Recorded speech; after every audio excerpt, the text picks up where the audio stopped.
ઓમ અવતારિણે શ્રી સ્વામિનારાયણાય નમઃ. શ્રી પૂર્ણ પુરુષોત્તમાય નમઃ.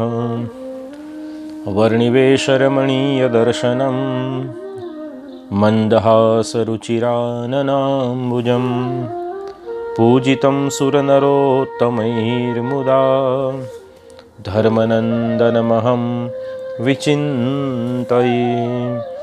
અજ્ઞાનતિમિરાન્ધસ્ય જ્ઞાનાંજનશલાકયા ચક્ષુરુન્મીલિतं યેન તસ્મૈ શ્રીગુરવે નમઃ.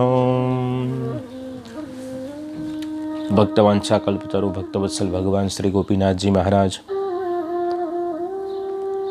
રાજાધિરાજ શ્રી હરિકૃષ્ણ મહારાજ, શ્રી લક્ષ્મીનારાયણ દેવ, રણછોડરાયજી, નરનારાયણ દેવ આદિક દેવોના ચરણોમાં સદૈન્ય કોટી કોટી દંડવત પ્રણામ કરી અક્ષર નિવાસી સદગુરુ શ્રી પુરાણી સ્વામી જગત પ્રકાશદાસજી સ્વામીની દિવ્ય ચેતનાને વંદન કરી સર્વે સદગુરુ સંતોને પ્રણામ કરી આપ સર્વે હરિભક્તોને ખૂબ ભાવથી જય સ્વામિનારાયણ. ભક્તો, ધનુર્માસ ચાલી રહ્યો છે, પણ આજે રવિવાર છે એટલે રવિ સભા પણ છે. પણ આ વૈશ્વિક સમસ્યા જે છે કોરોના વાયરસ, એના લીધે આપણે આજે વિજ્ઞાનના માધ્યમથી ધનુર્માસની કથામાં ભેગા થઈએ છીએ. એટલે આજે રવિ સભામાં આમ તો વચનામૃતનો અવસર હોય છે આપણી પાસે, પણ ગઈકાલે એક વિષય મેં લીધો હતો કે સંસ્કૃતિનું રક્ષક અને કેન્દ્ર બિંદુ એ મંદિર છે. એટલે એની થોડી વાત બાકી હતી, આજે કરવી છે. તો ગઈકાલે આપણે જોયું કે સંસ્કૃતિ જે છે, એટલે સંસ્કૃતિ એટલે શું? તો વોટ યુ આર, તમે શું છો એનો જે જવાબ છે એ સંસ્કૃતિ છે. અને એમાં 6 વસ્તુઓ છે. એક છે વિચાર વિનિમયના સાધનો છે, બીજું છે ખોરાક, વસ્ત્ર, બાંધકામ, હથિયાર, રાસરચીલું, ધંધો વગેરે, એમાં વિજ્ઞાન અને યંત્ર પણ આવે. ત્રીજું છે જાતીય તત્વ, એમાં લગ્ન વ્યવસ્થા, સમાજ વ્યવસ્થા, સંબંધ વ્યવસ્થા છે. ચોથું છે કળા, ગીત, નૃત્ય, સંગીત. પાંચમું જાહેર જીવન છે. અને છઠ્ઠું અધ્યાત્મ છે. આની વાત આપણે ગઈકાલે થઈ હતી. પણ આ સંસ્કૃતિના આગળના 5 પાસાઓ, 5 અંગ, એનો આધાર જો કોઈ હોવો જોઈએ ને કોઈ હોય તો એ છે અધ્યાત્મ. આત્મની અધિઇતિ અધ્યાત્મ, એ વિષય ઉપર આપણે થોડી કાલે વાત કરી હતી. અને વિશ્વના મહાન બુદ્ધિજીવી, વૈજ્ઞાનિકો, કલાકારો, ઉદ્યોગપતિઓ પણ એવું માને છે કે આપણે થોડું પાછળ જવું જોઈશે. જેમ આગળ વધતા જઈએ છીએ ત્યારે એમ લાગે છે કંઈક પાછું વળીને જોવું જોઈશે.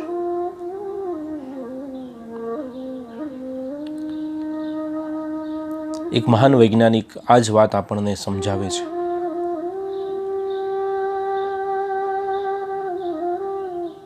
આપણે જે સંસ્કૃતિના 5 પાસાઓ જોયા, એમાં એક જે બીજું પાસું હતું ભૌતિક સમૃદ્ધિ,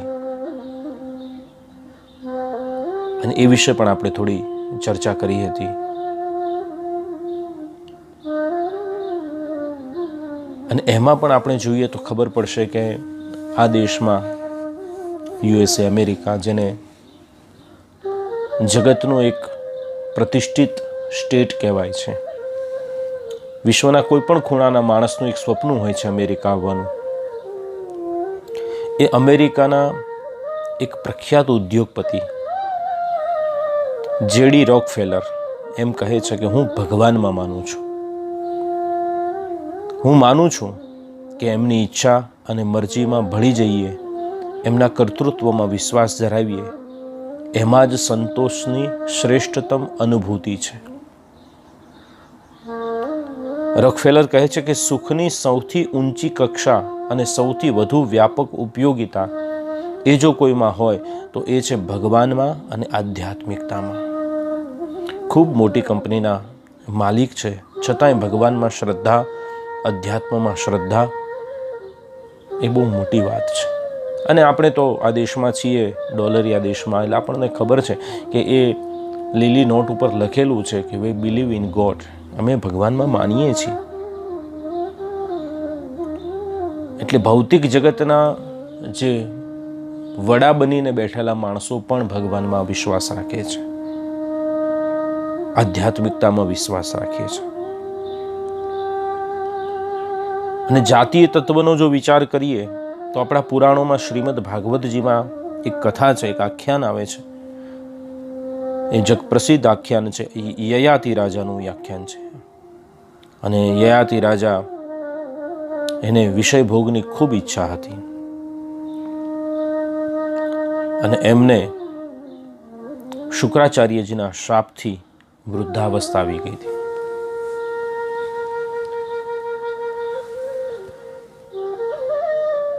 કારણ કે દેવયાની અને શર્મિષ્ઠા, એકને દાસી બનાવીને લઈ જવાનું હતું. શુક્રાચાર્યએ કહ્યું કે ભાઈ મારી દીકરીની આ દાસી બનીને આવે, પણ એને તમારે દાસી તરીકે રાખવાની. પણ યયાતિ મર્યાદા ચૂક્યા છે અને એની સાથે સંબંધ બાંધી બેઠા. અને શુક્રાચાર્યજી શાપ આપ્યો કે તારે અકાળે વૃદ્ધાવસ્થા આવી જશે. અકાળે વૃદ્ધાવસ્થા આવી ગઈ, પણ એમને એમના દીકરા પાસેથી યુવાની માગી, માફી માગી. એટલે સસરાએ કહ્યું કે કોઈ પોતાની યુવાની તમને આપવા તૈયાર થાય તો પાછા તમે યુવાન થઈ અને ભોગ ભોગવી શકો. વિચારવા જેવી વાત એ છે. ભાગવત આ યાદ આખ્યાનમાં એવું કહે છે કે વૃદ્ધાવસ્થાને પામ્યા છે, સંતાનો છે, અને છતાંય વિષય ભોગની ઈચ્છા છે. એટલે કોણ યુવાની પોતાની આપે? એમનો પુત્ર એમને પોતાની યુવાની આપે છે. કહેવાય છે કે એમની વિષય વાસના ખૂબ હતી અને વિષય વાસના ભોગવવા એમના દીકરાએ જ્યારે એમને યુવાની આપી, પછી ભાગવતજીમાં એવું વર્ણન છે કે 1000 વર્ષ સુધી એને વિષયો ભોગવ્યા અને વિષયો ભોગવતા ભોગવતા ભોગવતા થાક્યા છે. આખા થાક્યા અને પસ્તાયા. ને પછી એમાં ભાગવતજીમાં યયાતિના મુખે એક શ્લોક લખ્યો છે કે પૂર્ણમ વર્ષ સહસ્રમ મે વિષયાન સેવતો સકૃત તથાપિ ચાનુસવનમ તૃષ્ણાતેષુ જાયતે. 1000 વર્ષથી હું ભોગ ભોગવું છું, પણ હજુ સુધી મને એમાં સંતોષ થયો નથી અને એમાં મારું જીવન મેં વ્યર્થ ગુમાવ્યું છે. બહુ વિષયો ભોગવ્યા પછી હવે મને એવું લાગે છે કે મારે ભગવાન તરફ વળવું જોઈએ, અધ્યાત્મ તરફ વળવું જોઈએ. એટલે સંસ્કૃતિમાં જે જાતીય જીવન, જાતીય તત્વની મેં વાત કરી લીધી, એ વિષયના અનુસંધાનમાં કહું છું કે ગમે તે વિશ્વની સંસ્કૃતિ હોય, એ એમની જાતીય વાસનાને વિવિધ રૂપે બહેકાવે એવું વિજ્ઞાન આજે ઘણું આગળ વધ્યું છે. આજે વિજ્ઞાનમાં એવા ઘણા સાધનો છે કે આપણને એ તરફ ખેંચી જાય, પણ આ વિષ ચક્રના વમળમાંથી માણસને સંયમમાં લાવવાની તાકાત અધ્યાત્મ વિજ્ઞાન પાસે છે. અને એ નાળ જો વિશ્વમાં ના હોય તો વિશ્વમાં ઘણી મુશ્કેલીઓ સર્જાય. આજે સમાજમાં છડે ચોક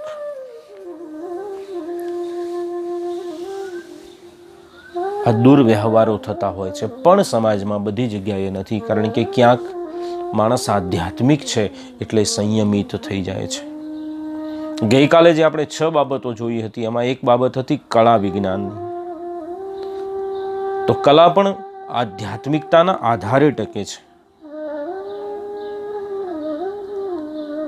જગપ્રસિદ્ધ કલાકાર ચાર્લી ચેપ્લિન જે છે, એ જગતને હસાવે છે પણ અંદરથી અશાંત છે. તો એની બાયોગ્રાફીમાં એવું લખેલું છે કે જગતનો ઘણો વૈભવ, ઘણી પ્રસિદ્ધિ જોઈ,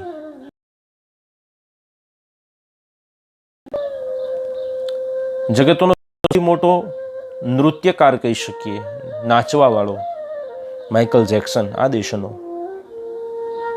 કહેવાય છે કે ક્યાંય પ્રોગ્રામમાં જતો ને તો 2 વિમાન તો એનો સામાન આવે. કોઈ રાજાથી પણ વધુ એનો વૈભવ હતો અને જગતના ખૂણે ખૂણે લોકો એને ચાહતા હતા, પણ એ અંદરથી અધૂરો હતો, તૂટેલો હતો.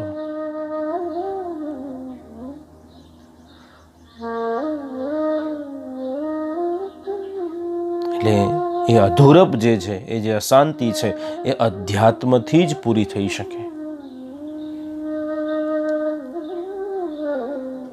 જે આગળની પેઢીના માણસો હશે એમને ખ્યાલ હશે કે ભારતની અંદર ઓશો રજનીશ થયા અને એ સમયમાં ઓશો રજનીશની પાછળ હોલિવૂડ અને બોલિવૂડ, ભારતીય ફિલ્મ જગતના એ વખતના પ્રસિદ્ધ કલાકારો એના શરણે જતા,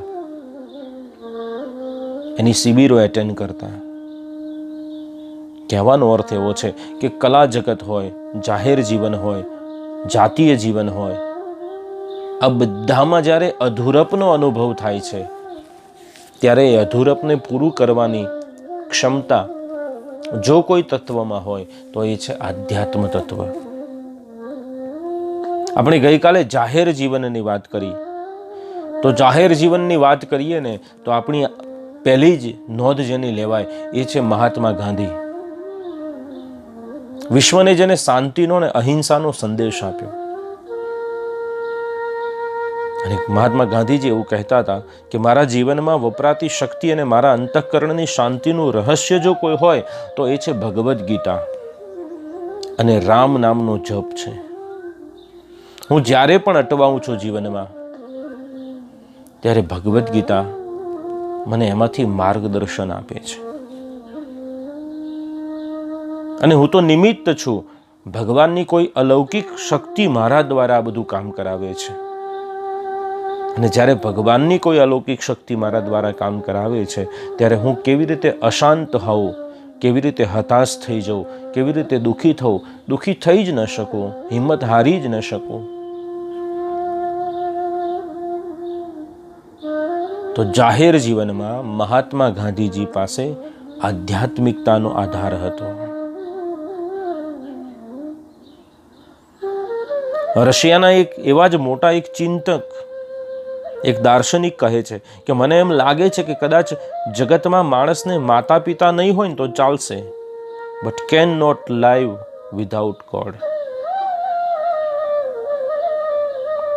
ભગવાન વગર નહીં ચાલે. કહેવાનો અર્થ છે કે આ લોકમાં જન્મ આપનારા માતા પિતાની છત્રછાયા કદાચ માણસ પાસે ન હોય, પણ ભગવાન વિના નહીં ચાલે. આ રશિયાના એક ચિંતક કહે છે.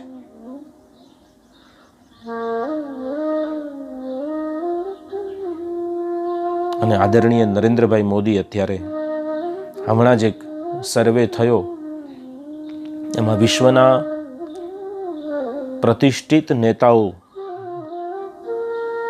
એની મૂલવણી થઈ અને એમાં સૌથી વધુ પ્રસિદ્ધિ, લોકપ્રિયતાના આંકમાં ભારતના વડાપ્રધાન શ્રી નરેન્દ્ર મોદીનું. આવી કોવિડ જેવી પરિસ્થિતિમાં પણ એમની લોકપ્રિયતામાં આંકમાં વધારો થાય છે. અને જ્યારે એમને પૂછીએ છીએ ત્યારે કહે છે કે મારામાં જે સંયમ છે, મારામાં જે ધૈર્ય છે, જે નિર્ણયની શક્તિ છે, એ મને મારું આધ્યાત્મિકતાથી આવે છે. અને વિશ્વએ એ વખતે ભારત દેશની નોંધ લીધી જ્યારે અમેરિકા જેવા દેશનું યજમાન પદું લીધું, પોતે મહેમાન થયા અને અહીં આવી અને એમને કહ્યું કે મારે તો નવરાત્રિના ઉપવાસ ચાલે છે. તો એમની આધ્યાત્મિકતા વિશ્વએ નોંધી છે. કહેવાનો અર્થ એ છે કે તમામ સંસ્કૃતિ, વિશ્વની તમામ સંસ્કૃતિઓ, એ સંસ્કૃતિના પાસાઓમાં જે મોટા મોટા થયા છે, જે આગળ વધેલા છે, જે પ્રસિદ્ધ છે, એ લોકો કહે છે કે અધ્યાત્મ તત્વ એ સંસ્કૃતિનું રક્ષક તત્વ છે. કોઈ પણ સંસ્કૃતિની રક્ષા માટે આધ્યાત્મિકતાની જરૂર પડે છે.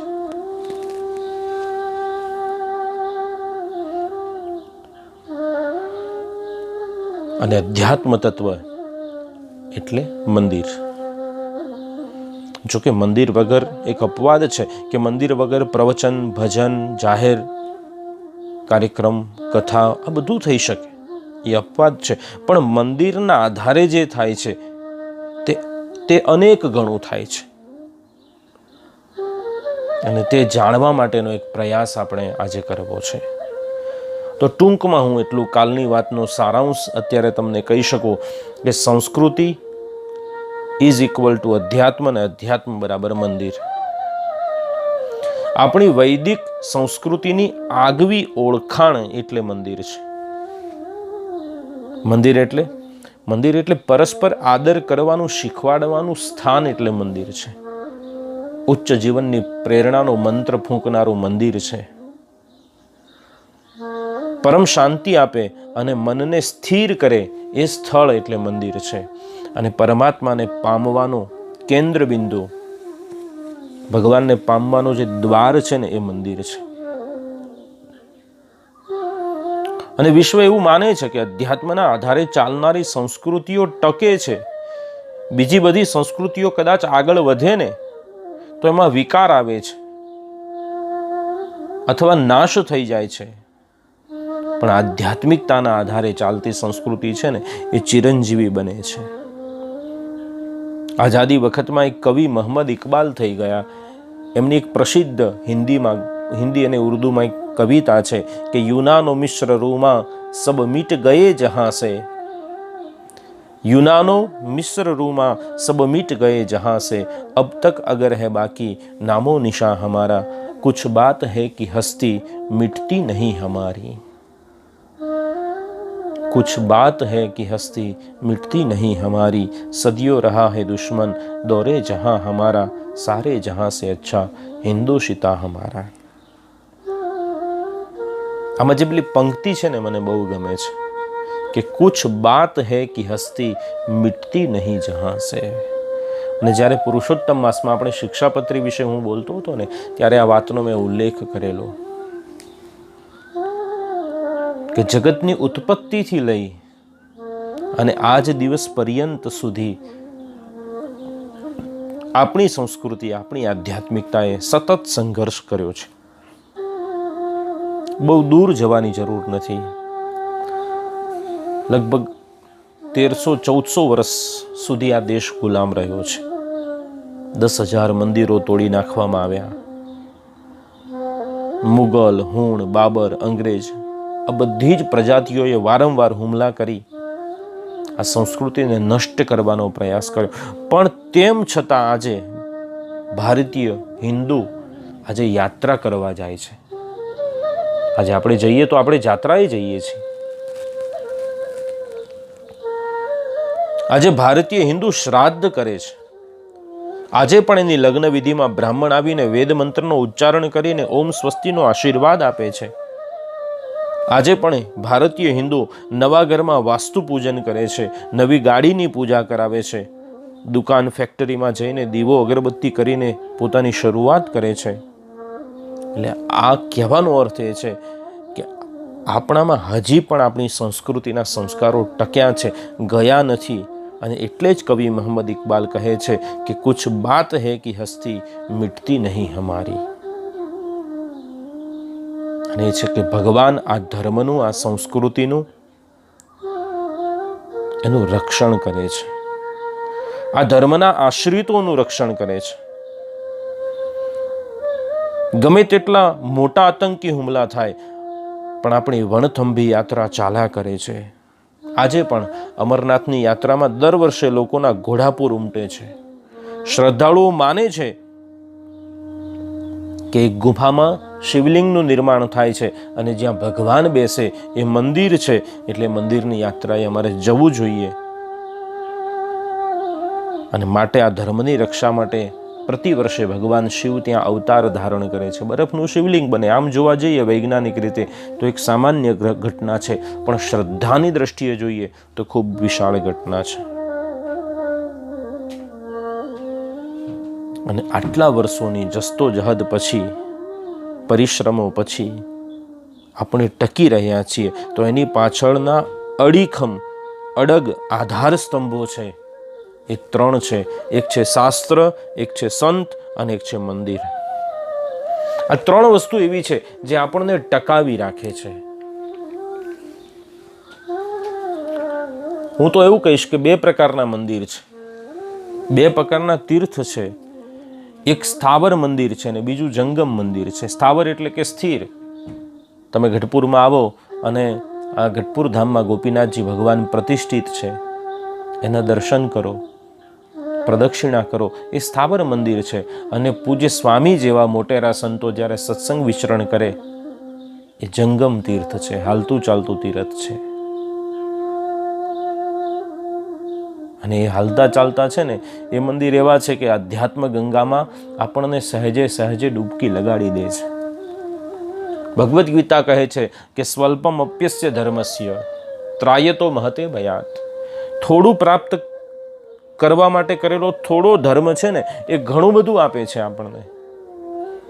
અને એ વાત છે ને મંદિર સાથે સાર્થક છે કે મંદિર માટે થોડું એ કર્યું હોય, મંદિરમાં જઈને થોડો સમય પણ વ્યતીત કર્યો હોય, મંદિરમાં જઈને થોડી પણ સેવા કરી હોય, મંદિરમાં જઈને થોડું દાન કર્યું હોય, એનું બહુ વિશાળ ફળ મળે છે.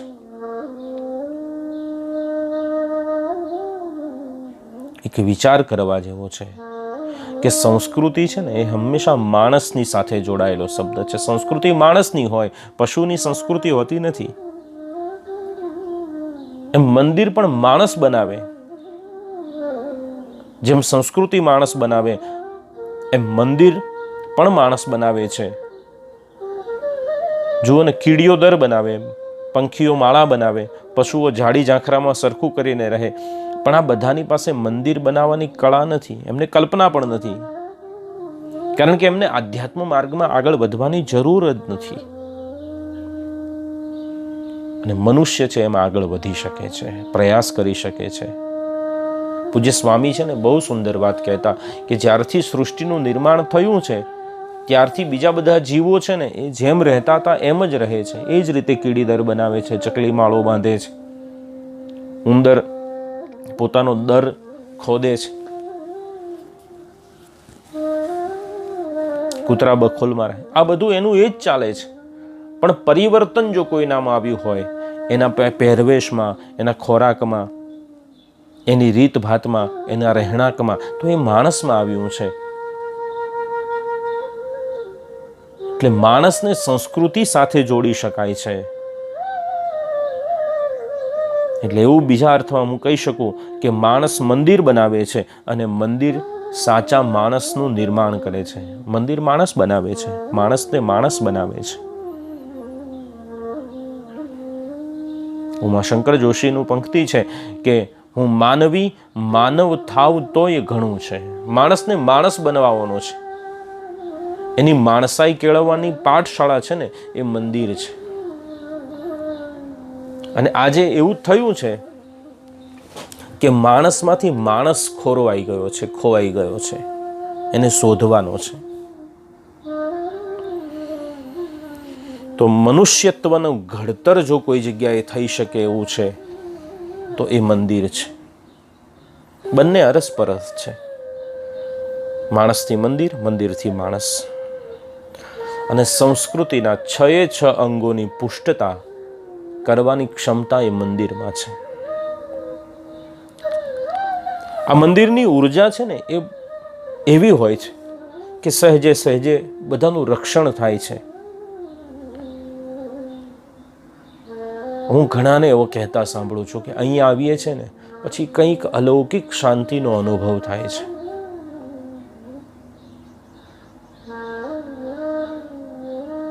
કંઈક જુદી વાત છે. હમણાં આપણા એક હરિભક્ત છે, એમના મિત્ર સર્કલમાં એક અફઘાનિસ્તાનના મુસ્લિમ પરિવાર છે. એ પરિવારમાં થોડી અશાંતિ હતી, થોડા પારિવારિક પ્રશ્નો હતા. તો એ હરિભક્તે કહ્યું કે અમારા મંદિરમાં તમે આવો, ભગવાન ખૂબ બળિયા છે. એટલે આવ્યા, ભગવાનના દર્શન કર્યા, પોતાનો સંકલ્પ ભગવાનની સામે મૂક્યો અને ભગવાન સંકલ્પ સિદ્ધ છે. એનો સંકલ્પ પૂર્ણ થયો. હવે જ્યારે મંદિર ખુલ્લું હોય ત્યારે પતિ પત્ની આવે છે, ખુરશીમાં બેસે છે, ભગવાનની સામું જોયા કરે છે. નથી કોઈ મંત્ર આવડતા, નથી ભગવાનના નામ આવડતા, નથી ઓળખતા કે આ કોણ છે, પણ છતાંય ભગવાન એનું કાર્ય કરે છે. અને દર વખતે ઊભા થાય ને ત્યારે એક પ્રસન્નતા સાથે ઊભા થાય છે, ખૂબ આનંદ સાથે ઊભા થાય છે. અને કહે છે કે જ્યારે અહીં આવીએ છીએ ત્યારે ખૂબ ટાઢક વળે છે.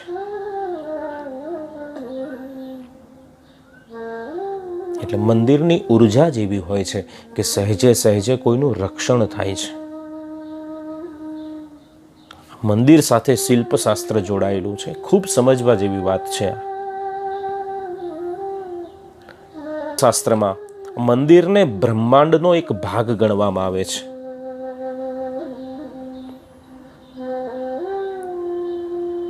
સમજવા જેવી વાત છે કે મંદિર અને બ્રહ્માંડ એટલે કે જેમ આપણે આ બ્રહ્માંડમાં રહીએ છીએ એ સંપૂર્ણ બ્રહ્માંડનું એક નાનું યુનિટ એટલે મંદિર છે.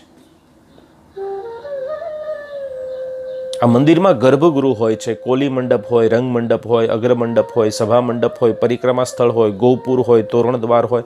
આ બધા શિલ્પશાસ્ત્ર પ્રમાણે એના બધા સિદ્ધાંતો હોય છે. પણ આ બ્રહ્માંડનું પ્રતીક કેવી રીતે છે? તો એક મારી બુદ્ધિ પ્રમાણે હું ઉદાહરણ આપું કે જેમ આપણા હાથમાં કાંડા ઘડિયાળ હોય, હવે તો સ્માર્ટ વોચ આવી ગઈ, પણ પહેલા પેલી ચાવી ભરવાવાળી કાંડા ઘડિયાળ આવતી. રોલેક્સ ને, રાડો ને, ટાઇટન ને, HMT ને, આ બધી કંપનીઓની ઘડિયાળ, એમાં ચાવી ભરવાની આવે, હાથમાં બાંધવાની. એટલે હાથની ઘડિયાળ હોય અને એક મોટા વિશાળ ટાવર ઉપર ઘડિયાળ હોય. તો બંને ઘડિયાળમાં એક સરખી રચના હોય. અંદરના જે આરા બનેલા હોય, જે ચક્ર બનેલા હોય, એ ચક્રને કાર્ય કરવાની જે પદ્ધતિ હોય એ એક સરખી હોય. તેમાં એ મોટી જે ટાવરની ઘડિયાળ હોય એમાં ને આપણા હાથમાં જે ઘડિયાળ હોય એ બંનેમાં સેકન્ડ એક સરખી ફરતી હોય.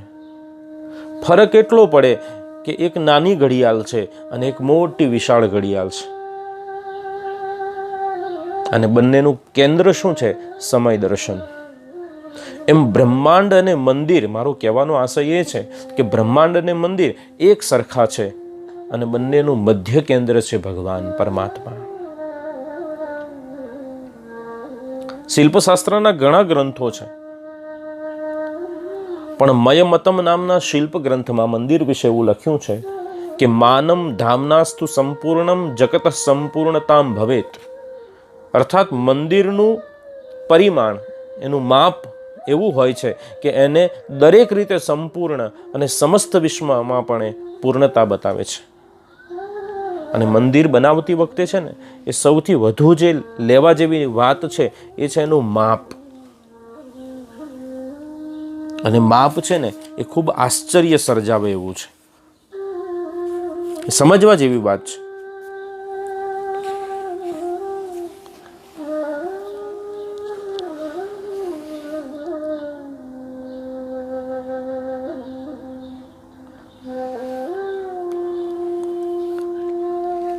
આપણો પ્રસિદ્ધ ઇતિહાસ છે, આપણા સંપ્રદાયનો ઇતિહાસ એવો છે કે જ્યારે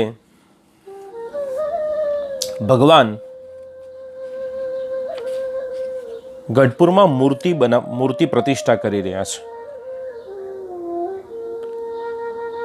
એટલે ગઢપુરમાં શરૂ કરેલું જે મંદિર છે એ પૂરું થયું. એટલે દાદા ખાચરે ભગવાનને પ્રાર્થના કરી છે કે ભગવાન મંદિર તૈયાર થઈ ગયું છે તો હવે પ્રાણ પ્રતિષ્ઠા કરવી છે. ડુંગરપુર રાજસ્થાનમાં છે, ત્યાં ગયા છે.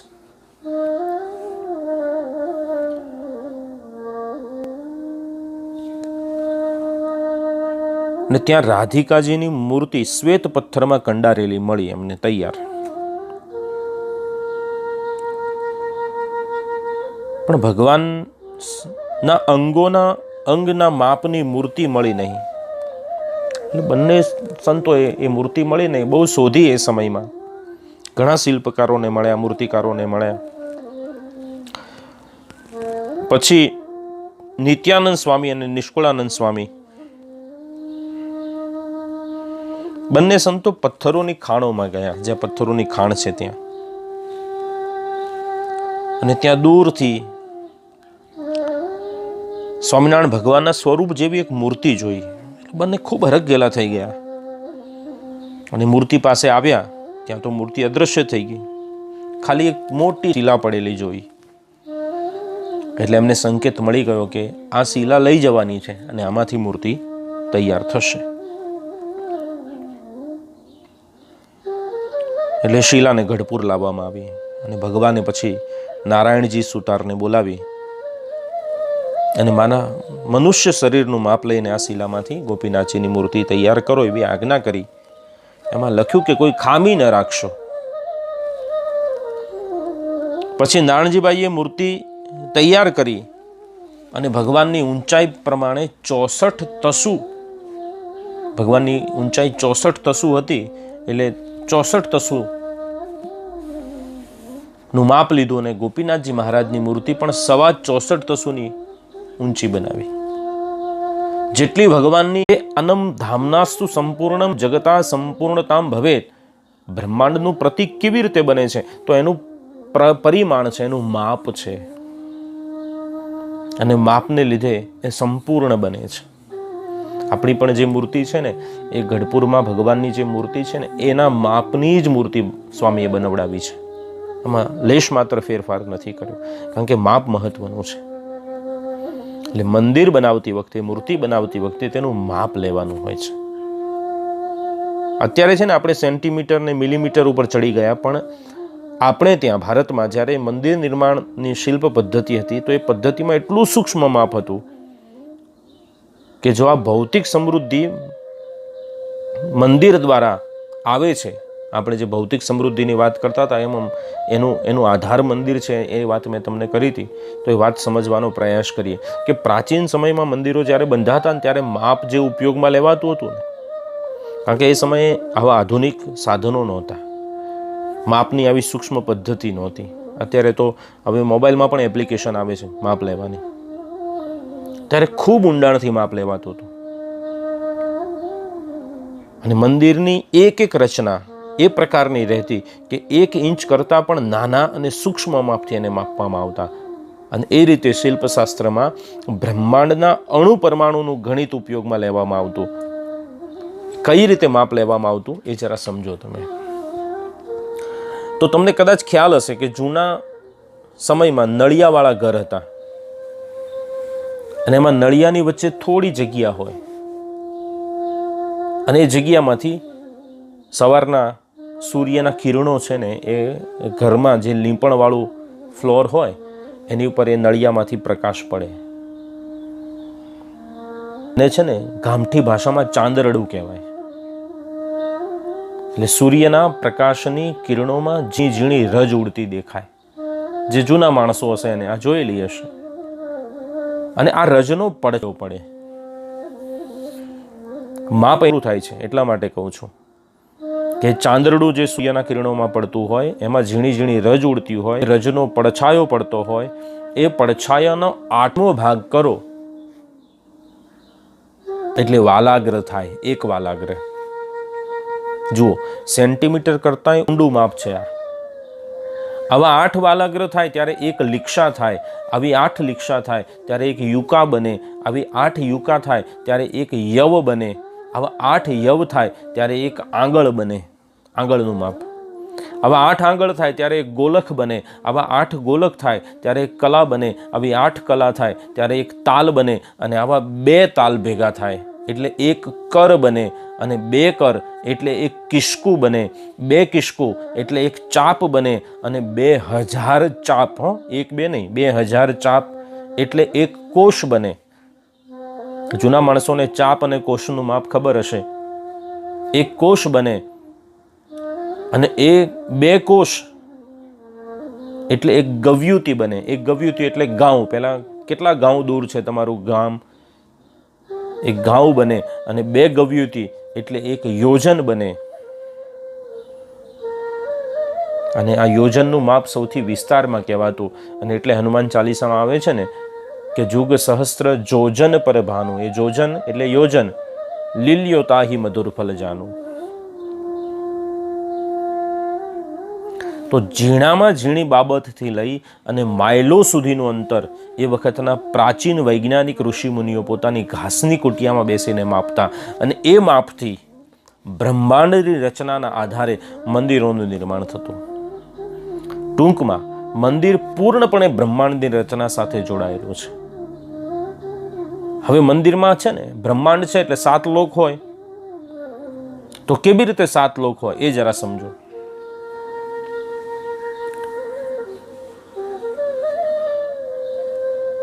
તો મંદિરમાં છે 7 લોક. ભૂર ભુવઃ સ્વઃ મહ જનઃ તપ સત્યમ, આવા 7 લોક છે. તો એનો જે પાયો છે એને ભૂલોક કહેવાય.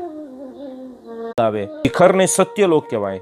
એ શિખર જે છે એને સત્યલોક કહેવાય. અને શિખરની ઉપર કળશ ચડાવવામાં આવે, પથ્થરનું શિખર ચડાવવામાં આવે અથવા સોનાનું શિખર ચડાવવામાં આવે, એને ઇન છે સાદી ભાષામાં. તો એ એનાથી આગળ વધીને જો હું તમને વિસ્તારથી કહું તો એનાથી આગળ એવું આશ્ચર્ય તમને થાય એવી વાત છે કે મંદિર માટે કોઈ કાષ્ટ લેવાનું હોય, લકડું કાપવાનું હોય, અથવા મૂર્તિ બનાવવા માટે પથ્થરની જરૂર હોય, તો જો કાષ્ટ લેવાનું હોય તો વૃક્ષ છેદન કરવું પડે. અને વૃક્ષ છેદન કરવાનું હોય તો સૌથી પહેલા વૃક્ષ પાસે જવું પડે, એની પ્રાર્થના કરવામાં આવે કે હે વૃક્ષરાજ, તમારો આત્મા અહીંથી દૂર થાવ, કારણ કે ભગવાનના મંદિરના નિર્માણ કાર્યમાં આપનો ઉપયોગ કરવાનો છે. અને પછી એનું વિધિવત વૃક્ષ છેદન થાય. અને વૃક્ષ છેદન કરતી વખતે જે શાસ્ત્રી મહારાજ હોય, જે બ્રાહ્મણ આચાર્ય હોય, એ કુહાડા ઉપર મંત્ર દ્વારા મધ ચોપડે, જેને તમે હની કહો છો, અને મધવાળા કુહાડાથી એનું છેદન થાય. એ જ પદ્ધતિથી પથ્થરની પણ પૂજા થાય, એમાં પણ પ્રાર્થના કરવામાં આવે, અને ત્યારબાદ પથ્થરને ઘડવાની શરૂઆત થાય. ટૂંકમાં મંદિર માટે વપરાતા દરેક પદાર્થને જીવંત માનવામાં આવે. કેટલી વિશાળતા છે આપણી આધ્યાત્મિક સંસ્કૃતિમાં. આપણી પરંપરા કેટલી પવિત્ર છે. જ્યારે અન્ય ધર્મમાં જોઈએ તો પશુ અને સ્ત્રીને ભોગનું સાધન માનવામાં આવે છે. એવું માનનારા ધર્મો વિશે મેં વાંચ્યું છે કે એમાં કહેવાય છે કે પશુ અને સ્ત્રીમાં તો જીવ જ નથી, એ તો પુરુષોના ભોગનું સાધન છે. અને જ્યારે આપણી સંસ્કૃતિમાં વૃક્ષને પણ પ્રાર્થના કરવામાં આવે છે. આપણા સ્વામિનારાયણ સંપ્રદાયના ઇતિહાસમાં છે કે ભગવાનના સંતો દ્વારા જ્યારે મંદિર નિર્માણ માટે વૃક્ષોની જરૂરિયાત થતી, ત્યારે એ વૃક્ષોને વર્તમાન ધરાવવામાં આવતા. જે નંદ સંતો વૃક્ષોને વર્તમાન ધરાવતા, પછી એનું છેદન કરતા અને એને કહેતા કે કોઈ સત્સંગીના ઘરે તું જન્મ ધારણ કરજે, ભગવાન સહજાનંદ સ્વામી તારું કલ્યાણ કરશે. ટૂંકમાં મંદિર નિર્માણમાં ખૂબ સૂક્ષ્મતાથી ગણતરી થતી. અને એનાથી આગળ વધીને કહું કે ગણતરી ત્યાં સુધી થતી કે જ્યારે મંદિરનો પાયો નંખાય, એનું ભૂમિપૂજન થાય, શિલાન્યાસ થાય, ત્યારે પૃથ્વીના ગર્ભમાં, કારણ કે જ્યાં ભગવાન બિરાજે છે ને એને ગર્ભગૃહ કહેવાય, એ ત્યાંથી શરૂઆત થાય. કારણ કે ધરતી માતા છે અને તેમાં કોઈ આચાર્ય, કોઈ મહાપુરુષ, કોઈ પવિત્ર પુરુષ, કોઈ સંત પુરુષ એ બીજ રોપે છે, ભક્તિનું બીજ રોપે છે, તપનું બીજ રોપે છે. એટલે આમાં જે પેલો કળશ નાનો સરખો પધરાવીએ છે ને, એમાં બધી જે સામગ્રી આવે છે એ બીજારોપણની ક્રિયા છે. અને એ બીજના આધારે સંપૂર્ણ મંદિરનું નિર્માણ થાય છે. એટલા બધા બળભાગી છીએ આપણે કે આજે જ્યાં ગોપીનાથજી ભગવાન બિરાજે છે એ જગ્યાનું ભૂમિપૂજન અક્ષર નિવાસી સદગુરુ પુરાણી સ્વામી શ્રી જગત પ્રકાશ દાસજી સ્વામીના સ્વહસ્તે ભૂમિપૂજન થયેલું છે. પોતાના ઠાકોરજી પધરાવી અને ત્યાં ભૂમિપૂજન કરીને 5 ઈંટો મૂકેલી છે એમને. એટલે એમના દ્વારા એ બીજ રોપણ થયેલું છે. એટલે મૂર્તિ તો અલૌકિક જ હોય છે, ભગવાન એમાં પ્રતિષ્ઠિત જ હોય છે, પણ કોઈ મહાપુરુષનો આશરો હોય તો વધારે સારું પરિણામ મળે છે. આજની વ્યવહારિક ભાષામાં કહું, કદાચ અયોગ્ય હશે, માફ કરજો, કે સારો વકીલ હોય ને તો ન્યાયાધીશ પાસે આપણા કેસમાં સહી કરાવે. વકીલ કુશળ હોવો જોઈએ, માધ્યમ મહત્વનું છે. તો ગોપીનાથજી, હરિકૃષ્ણ મહારાજ, લક્ષ્મીનારાયણ દેવ, નરનારાયણ દેવ, એ તો એમની દિવ્યતા તો છે જ, પણ માધ્યમ જે આપણું છે એ અલૌકિક છે. એમનું તપ એમાં મૂકેલું છે કંઈક.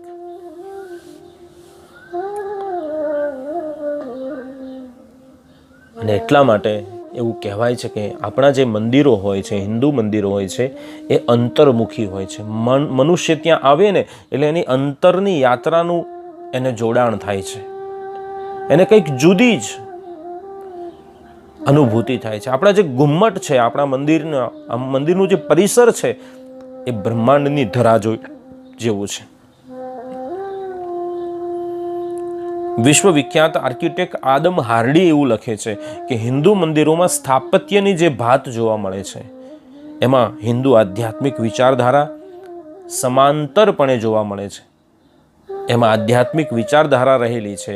હિન્દુ મંદિરના આકારોનું જે વિજ્ઞાન, એની આકૃતિની જે રચના, એમાં જે શિલ્પના સિદ્ધાંત છે, એમાં જે ડિઝાઇનના પ્રિન્સિપલ છે, એમાં ખૂબ ઊંડાણ રહેલું છે. હા, આદમ હાર્ડીના શબ્દો છે. એ કહે છે કે આધુનિક ઉત્પત્તિ વિજ્ઞાનના સિદ્ધાંતો એમાં જોવા મળે છે.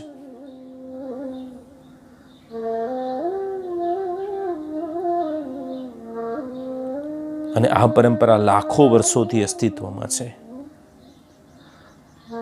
મંદિરો માત્ર ભારતમાં હતા એવું નથી, પણ બાલી, જાવા, કંબોડિયા, અફઘાનિસ્તાન, સંપૂર્ણ એશિયા ખંડ, જેને આપણે ભરતખંડ કહીએ છીએ, મંદિરો હતા. પણ એ જ પરંપરા, જીવંત પરંપરા. તો આ મંદિરના નિર્માણની વાત થઈ, એના માપની વાત થઈ, એની પવિત્રતાની વાત થઈ. તો એ જીવંત પરંપરા જીવંત કેવી રીતે રહે છે?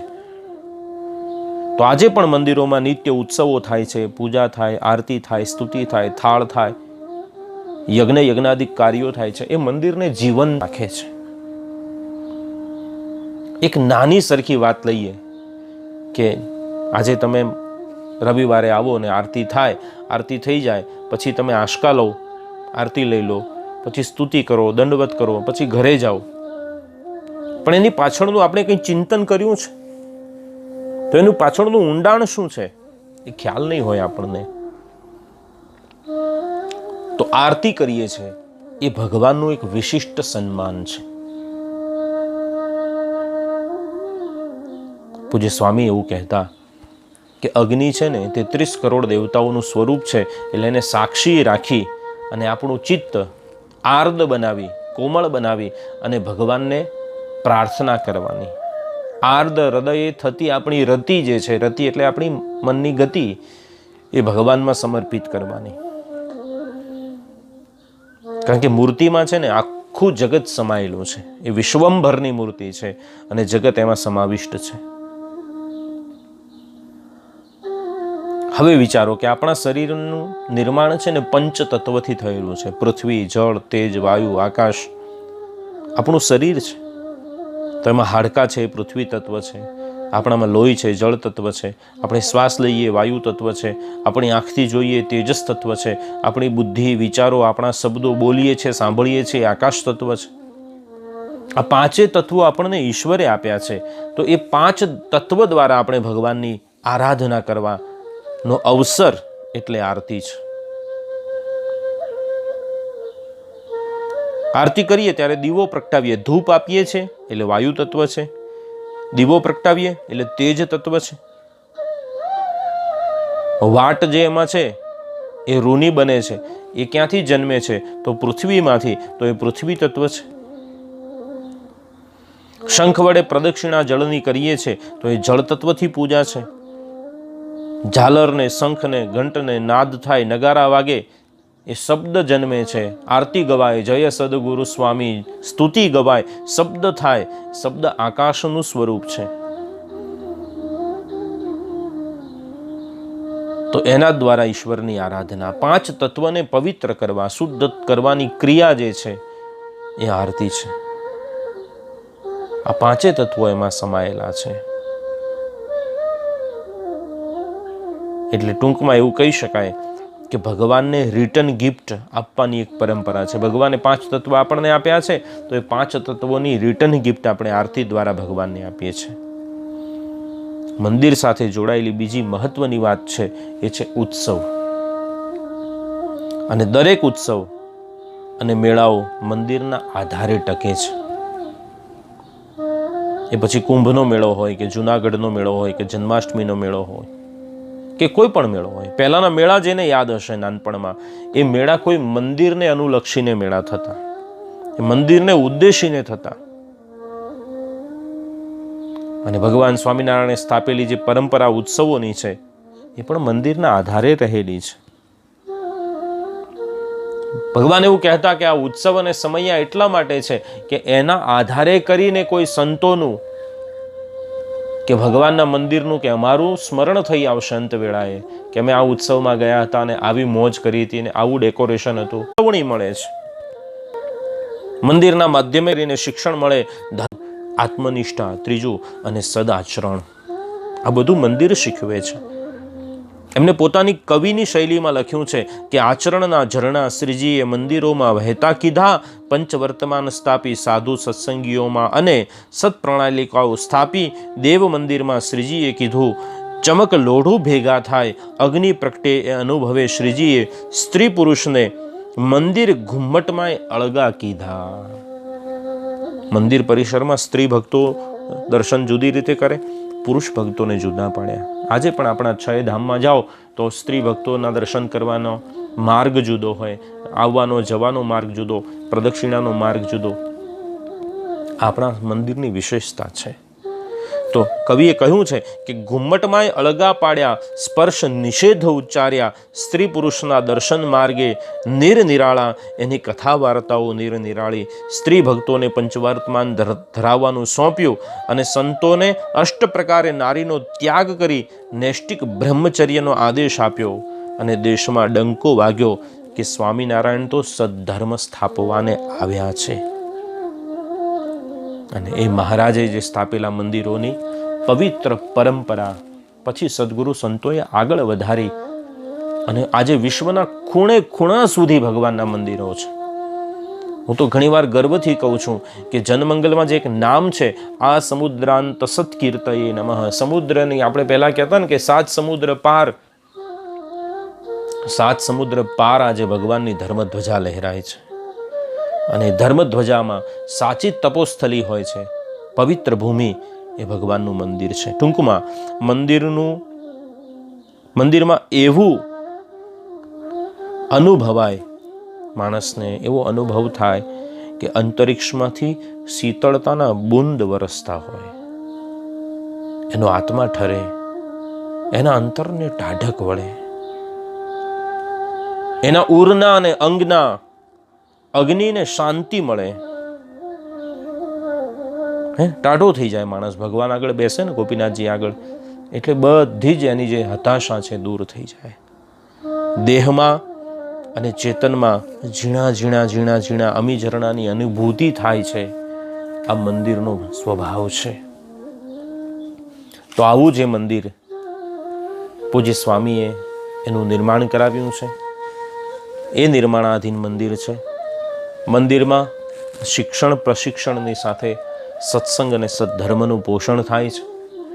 અને એ પોષણને વધારે પુષ્ટિ મળે માટે આપ સર્વે હરિભક્તોના સહાયથી એક સુંદર સત્સંગ ભવનનું નિર્માણ થયું છે. ત્યાં શિક્ષણના બાળ શિક્ષણ માટેના વર્ગોનું નિર્માણ થયું છે. તમે બધા યોગ અભ્યાસ કરી શકો, નૃત્ય અભ્યાસ કરી શકો, સંગીતનો અભ્યાસ કરી શકો. માટે એવા વિવિધ પ્રકારના નાની નાની બાલિકાઓ માટેના રૂમ છે, નાના નાના ભૂલકાઓ માટેના રૂમ છે. એવું સરસ નિર્માણ કરી મંદિરને આગળ વધાર્યું છે. આ કોવિડનો કાળ પૂરો થશે પછી મંદિર ફરીથી ધમધમતું થવાનું છે. સંસ્કારના વાવેતરો થશે, સંસ્કારના શિક્ષણો પીરસાશે, ઉત્સવોની હારમાળા સર્જાશે. અને ફરીથી આપણે બધા સાથે મળી અને મંદિરને ફરીથી જાગૃત કરીશું. આપણી આવનારી પેઢી માટે એક સુંદર સુગંધિત પુષ્પવાટિકાનું નિર્માણ કરીશું. એક યજ્ઞશાળાનું નિર્માણ કરી અને યજ્ઞની પરંપરા સ્થાપીશું. તો આવા અનેક સંકલ્પો પૂજ્ય મોટા સ્વામીએ જે સેવેલા હતા એ પૂજ્ય સ્વામીના સ્વપ્નની શાળા બનાવીશું, એમના સંકલ્પની શાળા બનાવીશું અને આપણી આવનારી પેઢીને આપણી આધ્યાત્મિકતાનો, આપણી સંસ્કૃતિની ધરોહરનો એક ખજાનો એને સોંપીશું. ત્યારે આપણને સંતોષ થશે. અને આ બધું ત્યારે શક્ય છે જ્યારે તમારો સહયોગ હશે, તમારી ઉપસ્થિતિ હશે. એટલે આપ બધા આવો છો, ખૂબ હેતથી આવજો.